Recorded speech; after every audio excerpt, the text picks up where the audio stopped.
is this morning on ITV, and I did say that we'll be looking at the 2019 polls that is just approaching.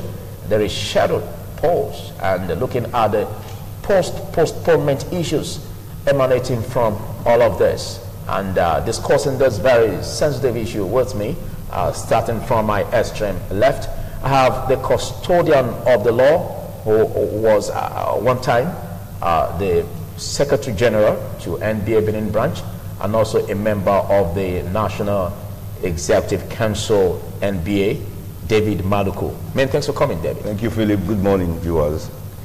And next, I have an articulate and also an erudite young man who is no one else but Ahmed Mamadou. Ahmed Mamadou is a politician. Many thanks for coming, Ahmed. Good morning, Philip. Good morning, viewers. And also, I have another custodian of the law, one-time PRO, NBA Benin Branch, and also member of the National Executive Council, NBA, Ebosele Okifo. Thank you for coming, Ebosele. Thank you very much. Thanks for having me here. Well, as we did say, 2019 election, and there is scheduled date, postponement issues emanating from the polity. And I choose to start with you, David Maluku, rather. We're looking at what the statement credited to President Muhammadu Buhari over saying that ballot box snatchers risk their life if they embark on that unholy trade come 2019 polls rescheduled. So, but some are also saying that that statement credited to him could also mean summarily shooting at sight those ballot box snatchers. What do you make of this? Yes, thank you. It's rather unfortunate. We hear statements from our leaders that tend to be rather dictatorial, have dictatorial tendencies. President Muhammadu Buhari, in his capacity as the president and the commander-in-chief, despite the seeming disappointment with the postponement of the elections, what we expect ordinarily from him is that he should be making statements with some decorum, some form of reserve. Statements we've heard recently from some of our leaders, like people will be taken back in body bags, and that ballot box snatching, you may find yourself dead. You know, such very deep, insidious statements. Yeah, but don't forget that it's coming from the various issues, even arsonists attacking INEC officers. That's what I'm saying. We look at the leaders of the Western world. Look at the leaders of Europe. They don't even make such statements when you talk of dire situations.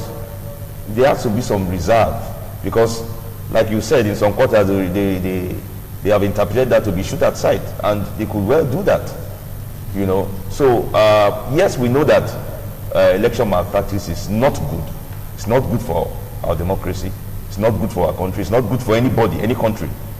But as leaders, we should make statements with some reserve. I am particularly not too comfortable with that statement. Talking about ballot box snatchers meeting with might meet with their death or whatever insinuation you want to get from that. I'm not happy with that. I feel that the president ought to make statements with some reserve. Yes, he could give a stern warning that this will not be allowed, that it will be dealt with seriously. If you are caught, you will be dealt with the dictates of the law and be prosecuted to finality. Okay, like you said, more appropriate. There are situations, and looking at what it is, even the issues raised by INEC for reasons for the postponement of the polls. Some have also said that, well, the reasons are not justifiable. What do you make of that? Yes, it is unfortunate that INEC chose the time it did to give Nigerians and even the international observers notice of the postponement on the day of the election, when the signs, the handwriting had been on the wall throughout these times. Some of us had raised issues on this. Before the supposed date of the election, there had been inadequate sensitization by INEC. People resort more to social media to get their information on the elections. And of course, that is where you mislead a lot of people, the electorate. And INEC did not make any adequate preparation to properly sensitize the electorate in that regard. And that is just one of them. Going to make polling units in IDP camps, we raised serious objection to that just a few weeks to the election. And now creating 53,000 more voting points in the country just a few days to the election. These were all ominous signs. Then you now give a directive that accreditation and voting should go on contemporaneously. And we said, no, these things are not proper. You said to meet up with time.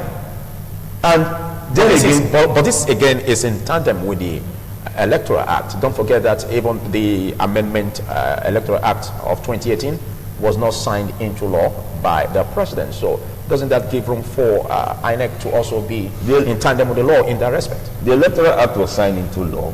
The proposed amendments yes. were not signed. They were taken to the president 4 times, yes, and they were not signed. We have an Electoral Act that is valid and subsisting. So the Electoral Act is law. Okay. Yes. So what I was saying, Mr. Philip, is that the signs were there. Our doubt is, would 1 week be enough to fix all these lacunas and give us credible and free elections that will be satisfactory to all Nigerians? The signs were there. INEC was a bit slow in dealing with them.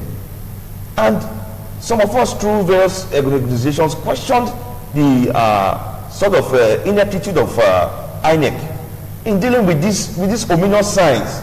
They are still there, even as we speak. I wonder what magic they would now use 1 week to do. Because you see, now you talk of, for instance, creating the 52,000 voting points. We don't know about how verifiable that is. Creating polling units in the IDP camps. Was there proper verification done on all? The questions arise.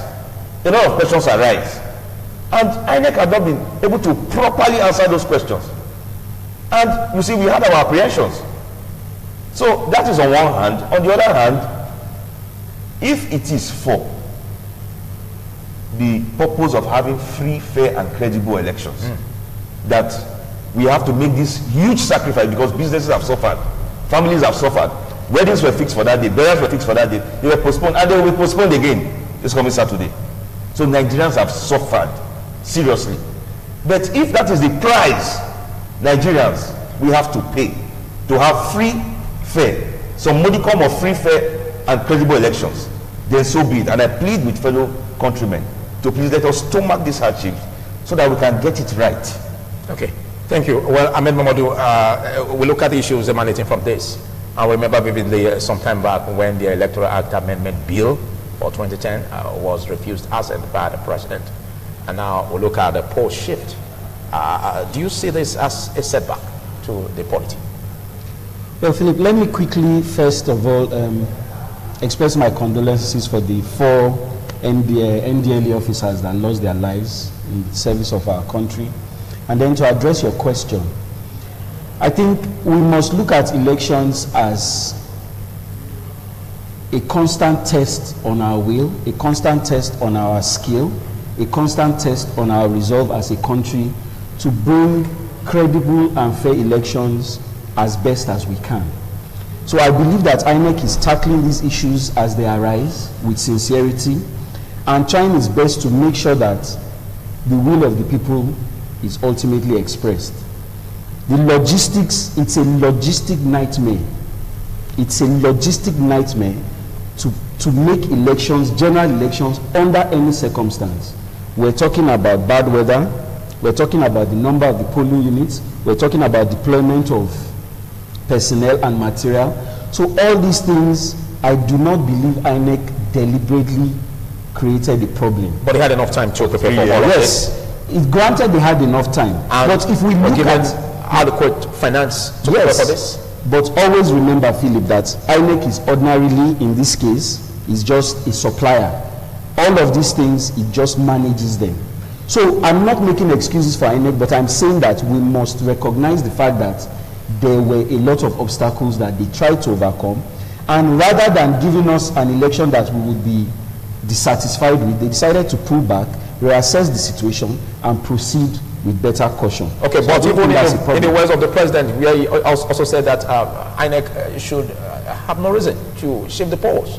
And that's exactly what he said is going to unravel, because they had enough time and they had enough finance, you know, to tackle these whole issues. So why now, looking at what the president said in that regard? Philip, let's use a simple example of the card reader itself. The card reader is designed to only work on the specific day. So the moment there is any delay in delivering the card reader to its location, it becomes a useless device. That's one. We are talking about the logistics itself. In Nigeria, we have 36 states. Maybe only 10 airports have instrument landing systems. The weather was bad, flights could not move. You had to deploy those material, move them to their locations. We are talking about 1,200 polling units. We need to look at these things logistically and realistically. INEC messed up, yes. It's good that we look into what happened, how it happened, and to prevent it from happening again. But rather than rush in and come out with what we don't want, it's better we take a pause, reassess the situation, and proceed in a more organized fashion, which I believe is what INEC has done. Okay, Ebosele, do you have a different view? Well, I feel that, first of all, do they have the time for that? They have just said they need to realign. Yes. They need to put their house in order. I feel that that 1 week is not even enough. But it's unfortunate it has already been fixed, and elections will take place on Saturday. I want to also join my learned friend to call on Nigerians to come out, EMAS, to vote. Because if you desire a change, you must come out to vote. You don't sit down at your home or sit down in your house and feel that you have a change. It doesn't happen that way.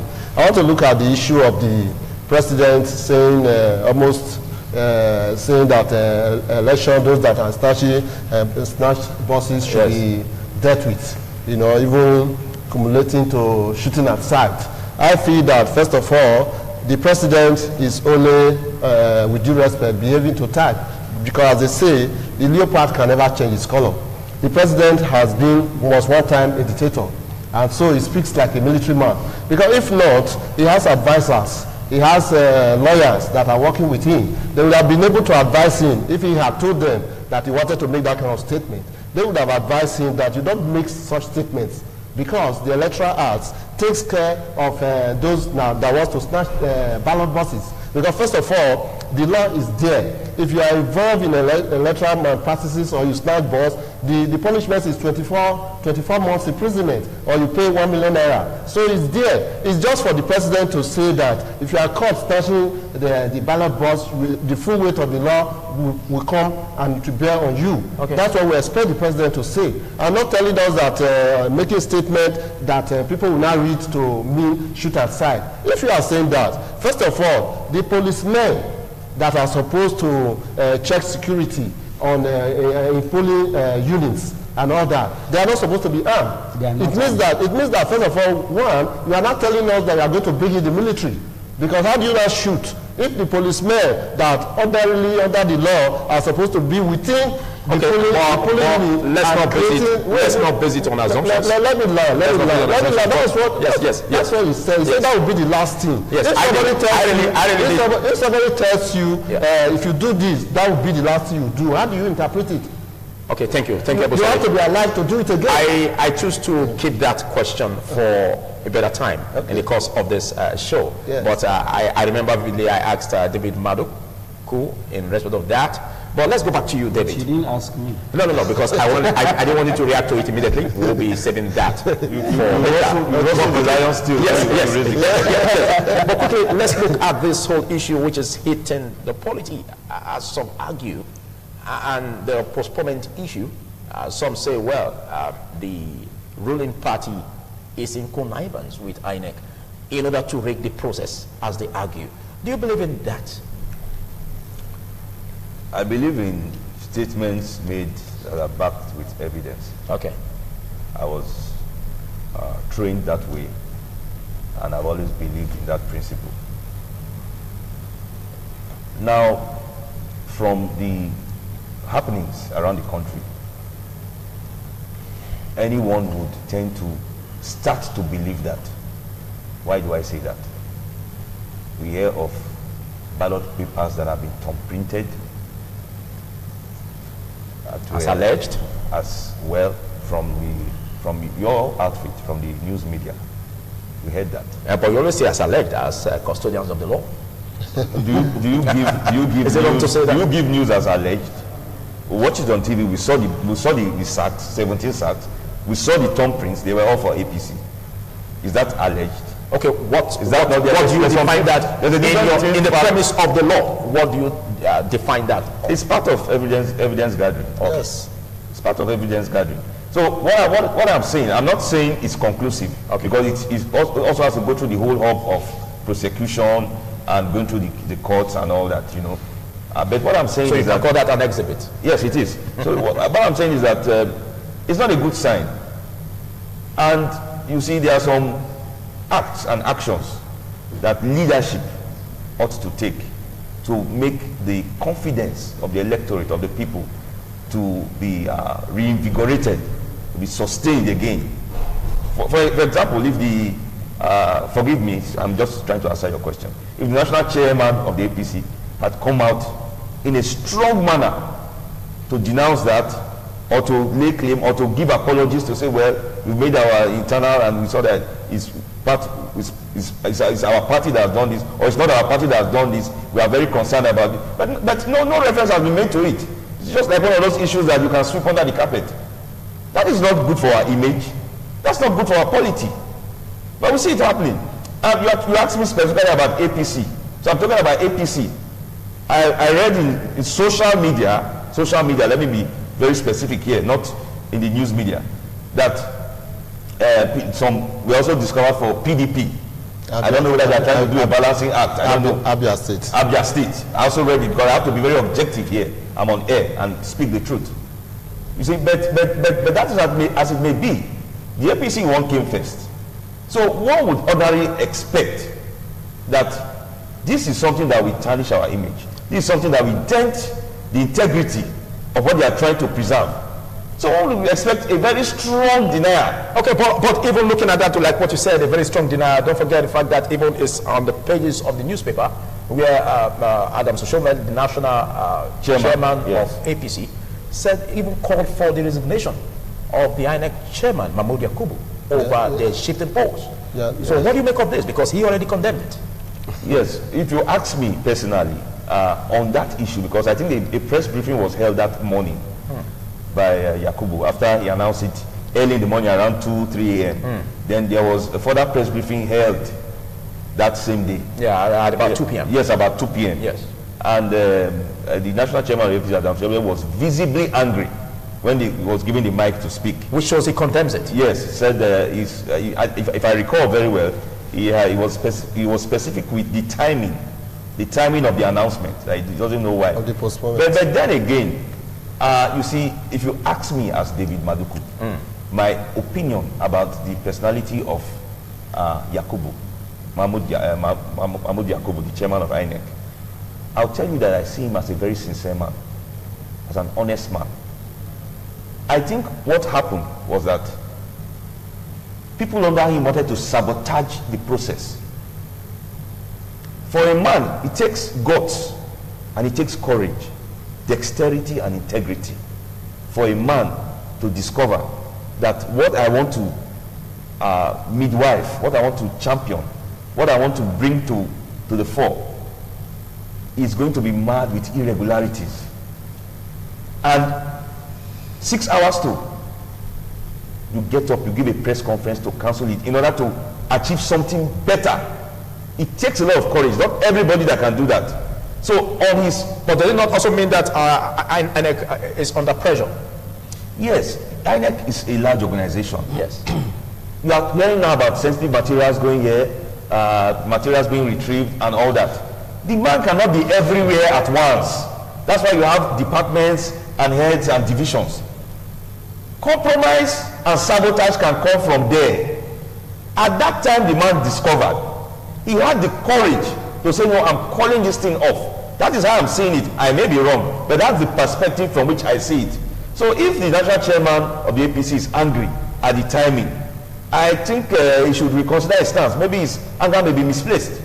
Because I think what the man has done is for the betterment of the future of Nigerians. Okay, as concerning the elections. We hear on the headlines like what we just read not quite long, over about 31 INEC card readers recovered from Rivers Bush.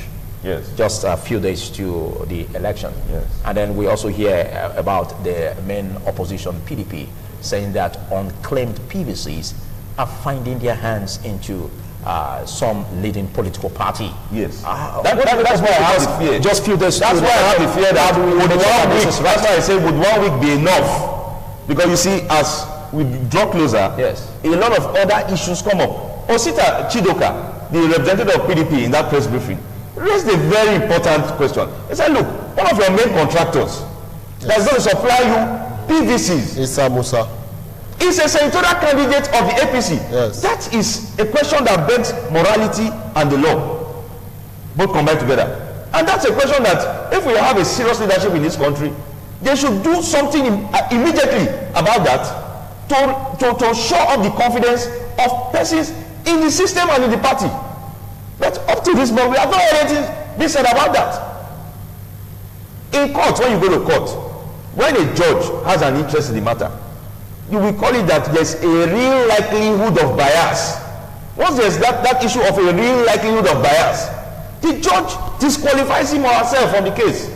As I have transferred back to the chief judge for the assignment. That's how it is done. You are before me, you are my cousin, or I have a link with you, and I'm going to adjudicate on your matter. There should be no nexus. Now this man, you are supplying election materials to INEC, and you are a central candidate of one of the parties.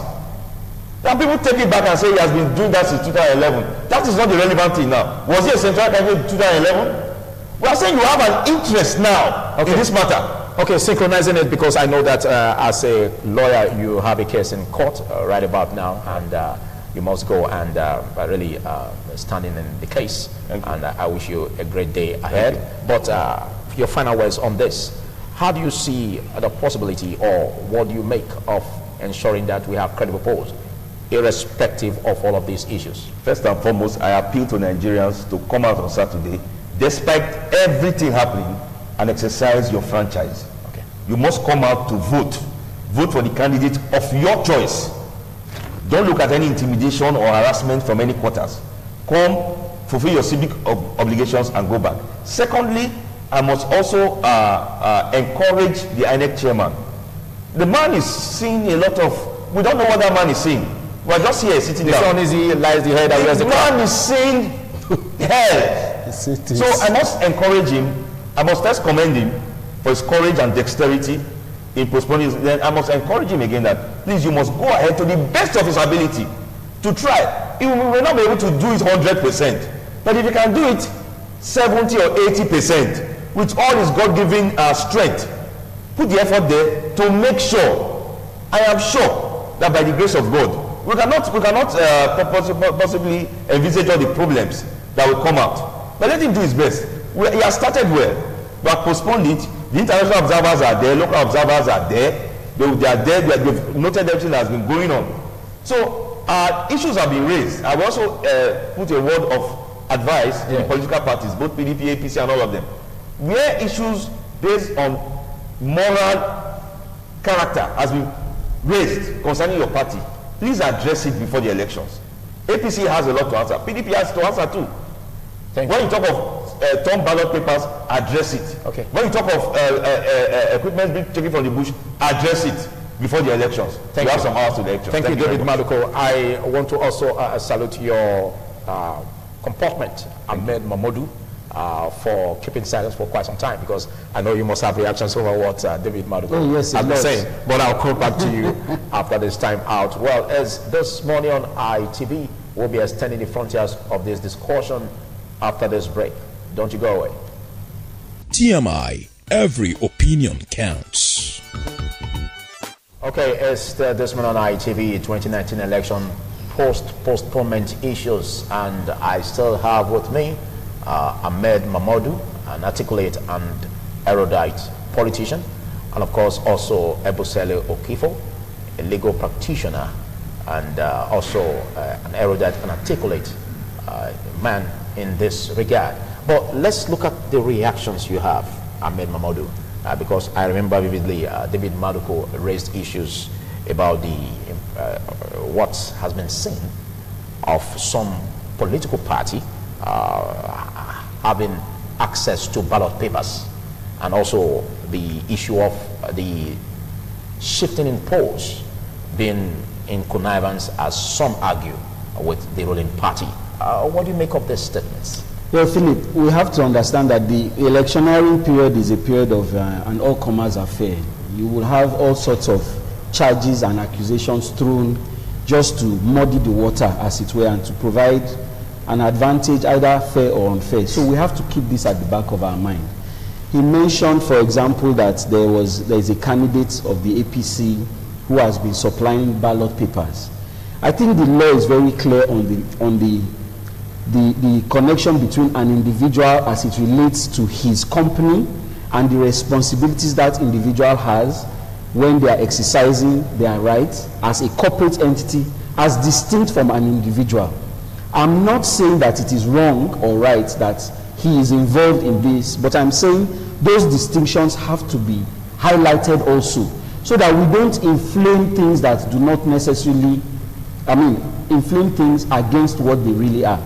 And then talking about the polling itself, the ballot papers that were found, INEC has moved us to the point where we can actually say we have credible elections. It's not possible to have 100% credibility, but if the process is so streamlined that we can see where it starts and where it ends, there is the interface between the voter's card, the voter, the thumb printing, and the results that will be declared, not only at the polling unit, but it must be transmitted to the headquarters, and everything must come out and tally. You see that we have come to a point where it is much more difficult for people to interfere with the will of the people as expressed. And that is some of the frustration that you are seeing. Nigerians are going to come out, and I agree with David in that regard. We need to encourage each other to come out. We will only get the kind of government that we allow to come out. The president has said severally, he started with everybody must come out and vote freely for the candidate of their choice. He now went further and said nobody must be disenfranchised. And now we have come to the point where, out of frustration, politicians are actually vandalizing. You saw, he gave the example of card readers that have been that were found discarded in the bush. The simple reason for them discarding those card readers is those card readers are designed to only work on election day. So if you use those card readers outside of the election day, you might as well have a stone. Oh, really? So they discarded them. They are useless. This is why he also commended the INEC chairman, because we are moving these frontiers. And so you have to understand that when the president now says, if you try to rig or snatch ballot papers, you are risking your life. Okay. He did not say anybody should be shot. He said you are risking your life, because Nigerians have come to understand that they can express themselves, they can get the leaders they want, and anybody that is trying to somehow mute that voice is their enemy, and their response cannot be guaranteed by anybody. Okay, but if we are to analyze that statement, risking one's life in that, what would you expect that the president really meant in terms of apprehending such persons? But Philip, why would anybody want to risk his life? Why would you want to snatch a ballot paper? You see, some of these commentaries I do not understand. Are we saying that we want people to snatch ballot boxes? But the statement is pregnant. The statement is not pregnant. The statement says, do not try and truncate the will of the people. Don't do it. Leave their ballot box. Don't rig the elections. What more do you want the president to say? Should he say people should go and rig?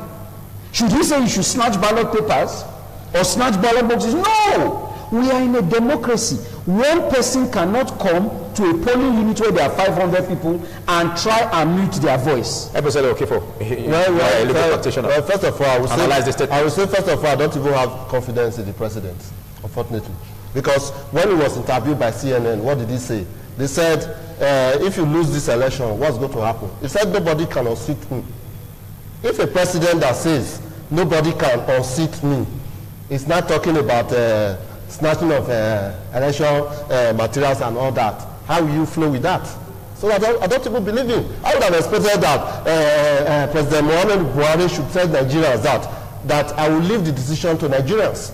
I'm not telling CNN that nobody can unseat me, which means he wants to sit tight. No, you have to put that's what he said. No, that's what he said. That is what he said. You are quoting out of context. I'm quoting what Muhammad Buhari said. He said nobody can unseat me. The definition of that is that he's a sit tight president. That's the truth. Because if you really look at it, why would those in the ruling party be blaming the opposition party that the opposition party, they are the one working with INEC, that is why the election was postponed? If you look at it, the people that transport the election materials, the Air Force, the pilots, they are under the APC control government. The police that provide security in the polling booth, they are under the APC controlled federal government. All the security organizations, their members, they are all under APC controlled government. But you are Are you not saying that the opposition that has no power over these governmental agencies are not the one controlling it? But you agree with me that the president, of course, he may not be happy. If he's not happy, and so that draws a distinction that is not happy. If he's not happy, like the chairman of APC, not being happy that the election was postponed, he has a reason for that. Because of course the indices showed that there was no way we would have had a free, fair, and balanced election last week Saturday on the 16th. Because first of all, the plan was to stagger the elections. Because first of all, in Edo State here, materials didn't even come, they didn't have the result sheets. Even in the social media, I will allege now that the ad hoc staff that were sent to Aichi were changed by somebody. I don't want to call names. Okay. Now, as alleged. Now, in other states, even in Katsina, as at yesterday, I read in the newspaper that the materials that were sent to Katsina State, when they were checking it, they saw that of Kano State there, another state. Okay, how would the election taking place there? Then we are also aware that before the election, the governor of Kano State, Gadoji, promised that he was going to give the president 5 million votes. And a day before the election, people were caught in Kano with ballot boxes already completed on APC, 3 million ballot boxes, ballot papers, already completed APC. And what was their excuse? They said it's just a sample. It was not a real ballot paper, it was sample. Why is it that it was APC that was completed? Your reactions, please. It's interesting that national discourse sometimes descends to the level of pedestrian discussions. But let us bring the facts that we are aware of, not gossip. The facts that we are aware of is, as at today, the ruling party, APC, does not have candidates in Rivers State. If you want to rig elections, you do not concede such a prized possession and leave it out of the mix. The president is part of. It is not. Is that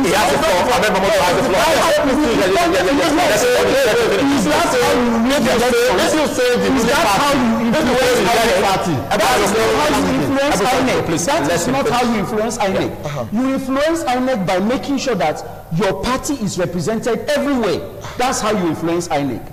This government has made it very clear, abundantly clear, that INEC is an independent body and it must be allowed to perform its functions statutorily. And it has done that to the best of its ability. Up till recently, I think we didn't even have candidates in Zamfara. And that was only recently corrected. Is that where you have interference? You are telling me that we don't have candidates in the whole of Rivers State, and you are saying that we are interfering with INEC. How are you interfering with INEC? Look, Nigerians, we need to appeal to each other to be reasonable in our utterances. He made mention of the ballot papers. That is simply beer parlor gossip. That is simply beer parlor gossip. We have made it clear, INEC has made it clear that there is an interface.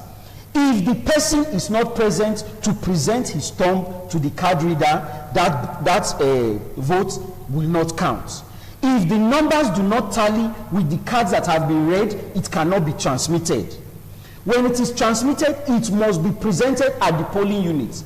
We have fail-safe measures in standard accounting practice. There is one side and the other side. INEC has provided 6. The person that is voting must be there. His PVC must be there. The card reader must be present. His polling paper must be there. It must be transmitted. It must be confirmed. It must be signed by all the agents of all the parties present. So when you say, make it transparent enough, more than transparent, it has been raised even below, higher than the maximum standard expected of an African country. Okay, Nigeria is now at the forefront of polling. Our votes are fantastic now. You still have the floor. Yes, sir. There is this also issues emanating from the main opposition party, PDP, over unclaimed PVCs. Now, we have a voting population of 84 million and 4,084 voters. And that the PDP said that, well, over 1 million names featured in the register are dead persons. And it's possible that they said they have the proof, they can prove it, that these dead persons' names are going to feature in the polls. What do you make of that? I would be very disappointed if that was allowed to happen. I expect that INEC has a database that it constantly updates. In the recent, when the chairman of INEC was addressing the issues of this postponement on Saturday, he pointed out that their database has now accepted 18 million additional people into the voters register. He did not say anything, like you have rightly pointed out, about removing the dead people from the register. So if this is an issue, it needs to be addressed promptly and properly. Yes, it needs to be addressed so that we have a robust voters register that we know is constantly updated and the realities of ground are reflected. Okay. But let me quickly say this before we leave the issue. A lot of Nigerians, there is a difference between the actual voting population, which you pointed out is 85 million, 84 million, and the results of the actual votes. Okay. I think the last election we only had about 30 million. What this indicates is that a lot of Nigerians are using the voters card simply for identification.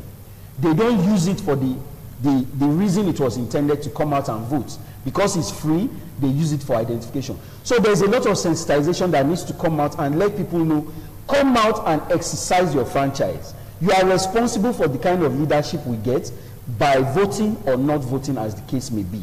And this needs to change. We need to constantly ask ourselves, what do we want as a country? Who do we want to lead us? And how do we get there? If we sit back and allow the people that shouldn't be in place govern us continuously. Episode okay for the dead names in the register and the unclaimed PVCs. Of course, the dead names on the register, only God knows what they want to do with that. Because if the PVCs are unclaimed, one will expect INEC should guard it jealously and keep it in the offices so that it doesn't fall into wrong hands. I want to come back to the issue we're discussing before this. Now, my colleague here raised the issue of River State. I never said anything about River State. But River State, the problem that APC has in River State was self-induced. It has nothing to do with the opposition party. It was self-induced. Now, the Electoral Act is very clear. As within time, you are supposed to do your primaries, when you are supposed to submit the names of your candidates, they all breached, they went contrary to the electoral rules. And the Supreme Court has now said, yes, you cannot present a candidate for the River State for anything in Rivers. Yes. Because they went against the Electoral Act.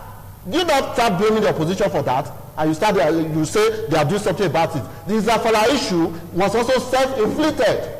You understand? It has nothing to do with the opposition. That was an in-house thing. No, I didn't say the opposition. I said the INEC. Yes, it has nothing to do. Not the opposition. There was nothing INEC could do to help them because they already breached the Electoral Act by not submitting the names as at when they were supposed to do that. Because Amechi and Magnus Abbey had their issues. You know, in the process of trying to settle their issues, the limitation of time passed them. Okay. You understand? So that's the issue of River State. Okay. So what we are saying is that, first of all, INEC and the ruling party, even the opposition party, they have to be watched very well. Because you cannot tell us, somebody like the governor of Kano State, you promised the president 5 million votes. Then we are seeing 3 million ballot paper already completed with APC in your state, in Kano State. And you want Nigerians and you call that beer parlor discussion? Who counted the ballot papers? It's 3 million. Who counted them? Who counted them is not the issue. That is the issue. That's the issue now, because they have not come out to deny that. Okay. Why should they come out to deny every little pedestrian thing? If it's not to 3 million, they have to come out to deny. Who counted the 3 million? They have not come out to deny that issue. Let's make a clear departure from that. And it's not a matter of telling Nigerians to go to the pool and vote. Okay. It's a matter of giving that confidence to Nigerians, providing an enabling environment for Nigerians to be confident that their vote will count. Can I say I'm a judge in this case? Because I'm the presenter here. So when I say stop, yes, I will stop. You do stop. Yes. Otherwise, it will be content here. Yes. All right. So let's look at what we have here as regards the issue of the electorate. Now, just in last week, Saturday, February 16, which was supposed to be the election, which was rescheduled for 23rd, this Saturday, a lot of Nigerians were disappointed. And some traveled from one point to another, a far distance. And as a result of that, Independent Petroleum Marketers Association of Nigeria, IPMAN, directed its members that they should reduce pump price of fuel from 145 to 140 naira per litre. You still have the floor. Well, is that not I don't know whether IPMAN they have the power to do that. Okay. Because I feel that all the time we have had reasons, or the federal government had reason to increase the pump price.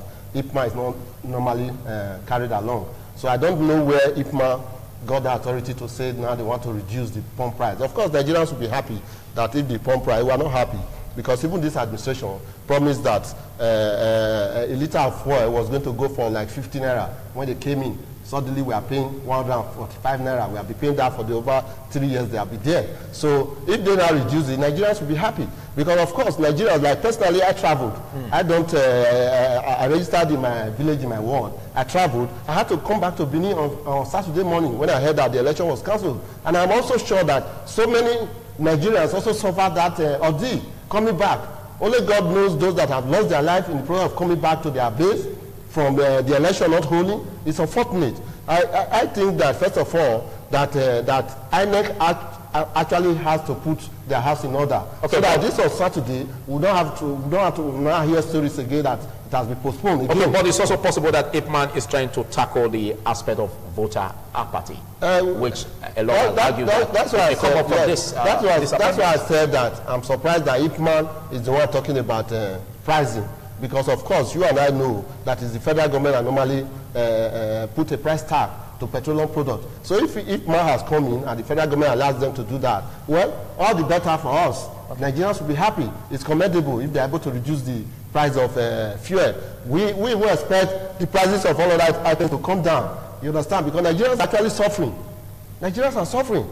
And that is why everybody is so much interested in this election. To see how we can put leaders there that will listen to the people, that will give us the dividend of democracy. Okay, thank you. The ball is now in your court. Ahmed Momodu, your reactions and, of course, what you have to say concerning the development over IPMAN's statement directing the marketers to reduce pump price. Well, holistically speaking, if we are able to kind of mitigate the suffering of the people in any regard, we'll be appreciative of it. If IPMAN is able to bring down the prices of petroleum products and the associated products to allow people travel freely and move around and vote, then we're happy for that. And that could be for just a short period? Well, whatever kind of relief we're able to get, let's get that. But let me quickly address something that my colleague has said here.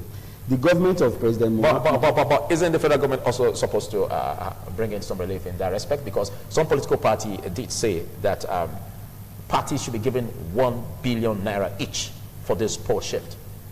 Well, there's going to be, like you pointed out earlier, you said, the president said we are going to look at the issues that led to this poll shift and find out how to mitigate the circumstances that arose from it. Does that mean rewarding also possibly, well, I can't say because I'm not in the position to, but possibly they will look at the losses that the parties suffered as a result of the shift, and Nigerians maybe too. compensate. The electorate too. I don't know how we are going to compensate Nigerians, because that's going to be very difficult. A lot of people, like my brother rightly pointed out, left their own base, had their own, had their units in different locations where they had to travel. So how are we going to compensate people? We can only ask that people continue to exercise patience and not lose confidence in the process. We need to keep on involving government, let them know that we are unhappy with some of the things that have happened, and we hope that they are listening enough to make sure these things don't happen again. Could this lead to voter apathy? Certainly to lead to voter apathy, because a lot of people who travel did so at personal expense, like you pointed out, and they may not be able to go back and come back. So we have options of either staying and incurring the cost of staying there until the elections, or going back and forfeiting the right to vote. Because as you well know, you can't register to vote in 2 locations. And Nigerians are very homely in regards of elections. We like to go home, vote, use that as an opportunity for holidays, meet family, and settle 1 or 2 issues. So it may cause voter apathy for voters who left their primary locations to go to different locations to vote.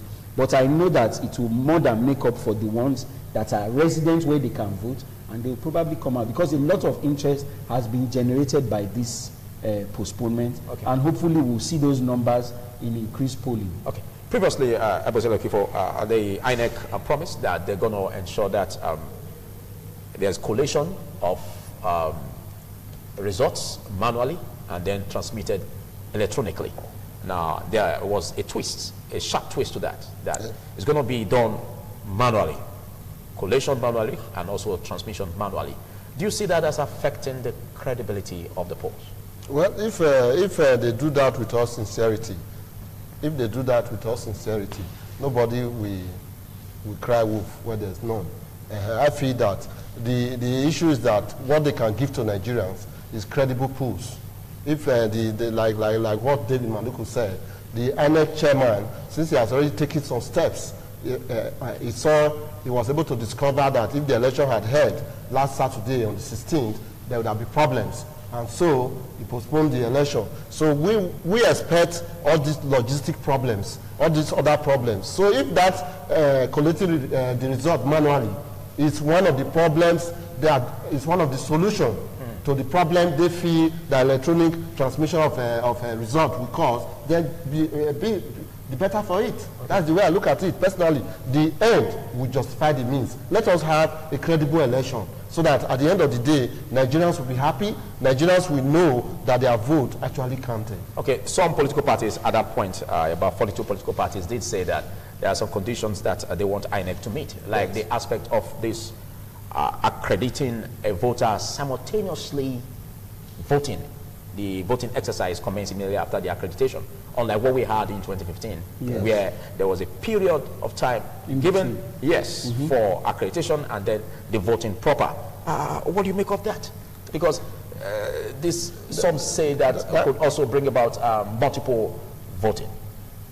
Well, it might be difficult, because I'm not sure it will bring about multiple voting, because of course, if you want to vote, you present your PVC, your passport photograph, your PVC, and of course, we also know that when you vote, you are normally your finger is normally stained with an ink, which doesn't go away suddenly. You understand? So you can. There's no way there'll be multiple voting as a result of that. But don't forget that there's always an invention theory. That one also check the influx of voters. Take care, because at the end of the day, by the time you have been accredited and instantly you are accredited and you are voting, then you now have the discretion. Either you vote and go away, or you vote and wait. And wait around for the result. But is it not also possible that there could be a way out of even erasing? It's possible. It's possible, but when you vote, of course, your name is supposed to be there.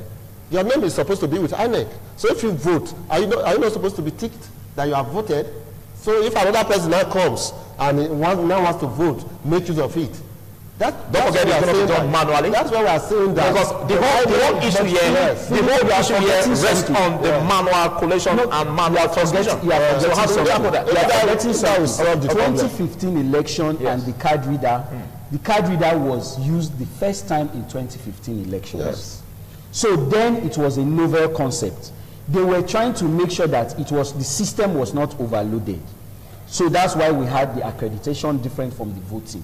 Okay. Now, having seen it used in subsequent elections where it performed successfully throughout the day, and we are talking about voting periods extending over 8 to 12 hours, they've now realized that it is possible to easily do the accreditation and the voting simultaneously. Which also addresses the point you raised. Voters tend to be a little bit skeptical about voting when they have to stand for long hours for the accreditation, go back home, come back for the voting. So if you can allow it to happen simultaneously, I think you will see more numbers of people come out, because it's now a smoother process where they don't have to spend so much time in between. Okay, but they also raised the issue of doing the accreditation in the presence of party agents. Isn't that also shouldn't that be the case?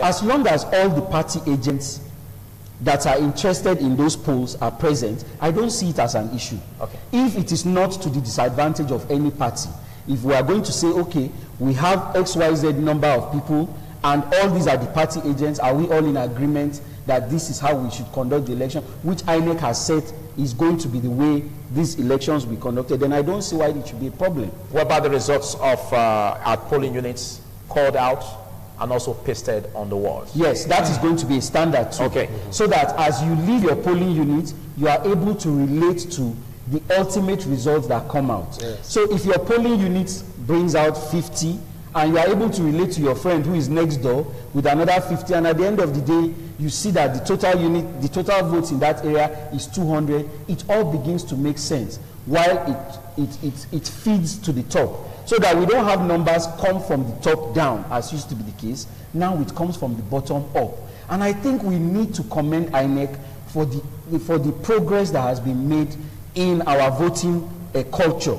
Nigerians have moved in the short space between 1999 to 2019 from just manual voting to card readers, where our votes actually count and people feel but it's still manual voting. I don't get what you mean. Yes. It's still manual voting. We have the card reader. Yes, but it is only manual to the extent that we need your fingerprints. Okay, so we are progressing. Yes, we are progressing, Philip. We are progressing tremendously. And we must not lose sight of that fact. We are a large country, a large population, and there is a lot that needs to be covered.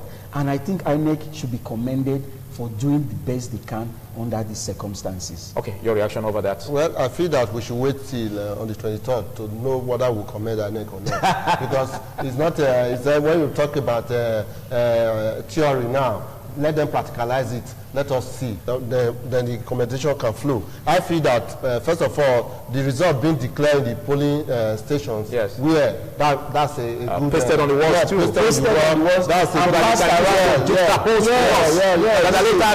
That's very good, because of course the party agents there will not be able to see the result, get the result. And they must not only them, and that's what the Electoral Act says. Yes. They will also say those that the voters also can also see the result, and they will know. So there will be no room for any result. There will be no room for falsification of results. Okay, it's not because we now have it. Okay, there's this another big issue. Yes, because we also it also featured in Osun election, and in some places where few hours to the election, some party leaders were arrested. Now, how do we curtail this in the coming days when the election will be properly held? Come Saturday, 23rd February. The only way to curtail that is for both parties, all the parties, to be sincere. Especially the party we actually need to caution is the ruling party, because like I said, and I'll keep saying, the ruling party is in charge of the security organizations of agencies in the country. So they call the shots? Yes, they call the shots. So if the ruling party want to play fair, they should allow everything to be fair.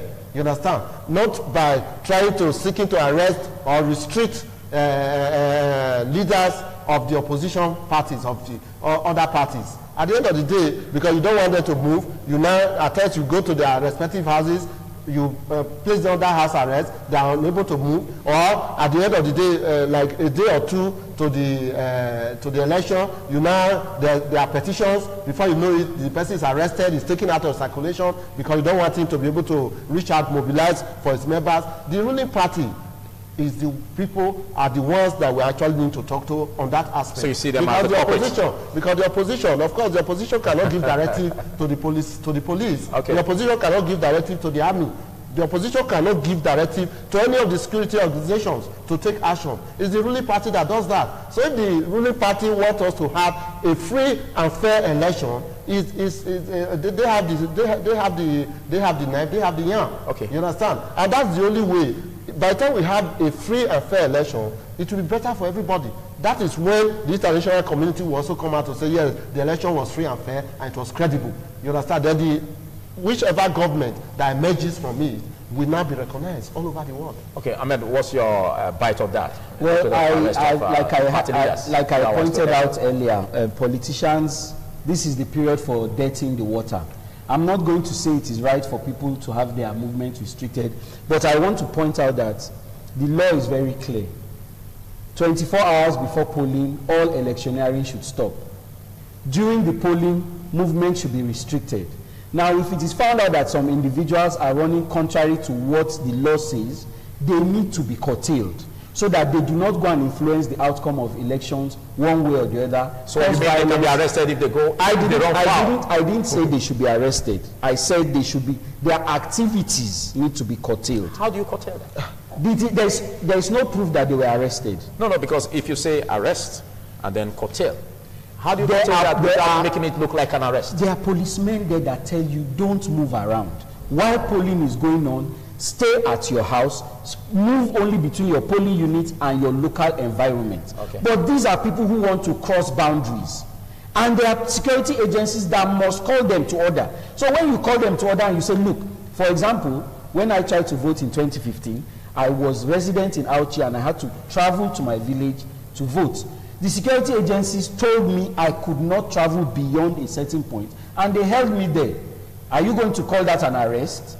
If I wanted to do it, I should have done it earlier than that time. So some of these issues are always blown out of proportion.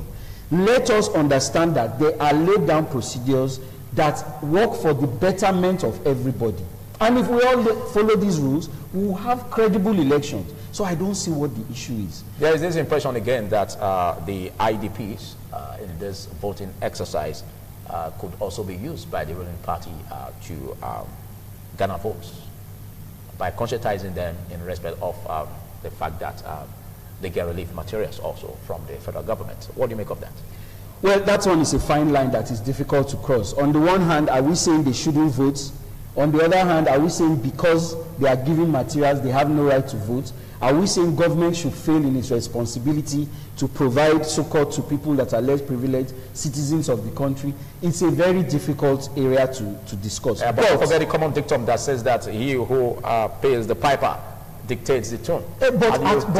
How do you make a balance? They have a right to vote. They are Nigerians. They should be able to express themselves. Okay, but how should INEC tailor it to the point where such inducement or issues like that shouldn't arise? By making sure that these people are constantly advised on their rights. They know what is happening. They are related to these parties. They know the policies of the party, voter education, voter enlightenment, and then constant awareness of the programs of government, whether it is only local or global or nationwide, so that these things are not only relegated to the IDP camps. A lot of those IDP camps that you are talking about, they are only circumstantially there. They cannot go back to where they originally were dislocated from. So government has said we need to make sure that these people too are not disenfranchised. And I think that is how we should look at it. Until we feel that something is going wrong, let us not assume the worst. Okay. Okay, what's your bite on that? Well, on the IDPs? I know that they have a right. They are Nigerians. Since once they are inside within the country, they have a right to vote. Okay. So the only thing is that they should not be induced. But when we have a little misconception, and they should not be made to suffer the consequence. Suffer the consequence. Their also. choice. So I also believe that INEC needs to be up and doing to investigate and make sure that those in the IDP camp are not taking advantage of and induced to vote for any of the parties. Okay. That's my take on that. Right. Your final words on this as we round off. Well, Philip, thank you for the opportunity. Nigerians, voters, viewers, we ask and we appeal that we come out peacefully to vote, choose the candidate of our choice, and make sure that your voice is heard. And campaign activities the ban has been lifted? Yes, the ban has been lifted until 24 hours before the polling starts. Yes. So it's going to be till the 21st. So it's going to be an ongoing thing between now and then.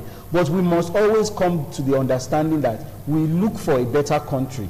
We want the best for one another.